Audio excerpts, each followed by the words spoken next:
Tara, buhatin na natin yung kabaong. Tara. Ay, teka, hindi. Hindi pwede. Huh?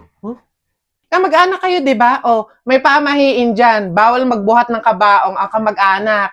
Iba na lang. O, kayo, oo. Pabuhat naman ito.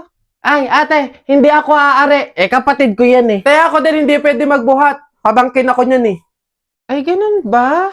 Paano to? Kayo po, opo. Pasuyo naman ito, pabuhat po ng kabaong. Dadali na kasi dun sa nicho eh. Ay naku, lalong bawal po ako magbuhat niyan. Ako po yung anak eh. Ako yung asawa. Ay siya, paano yun? Wala tayong magagawa, no choice. Pamahiin yun, kailangan sundin. Siguro, iwan nyo na lang siguro yan dyan. May magbubuhat naman siguro kusa niyan eh. Tara na, sige na, iwan nyo na yan dyan.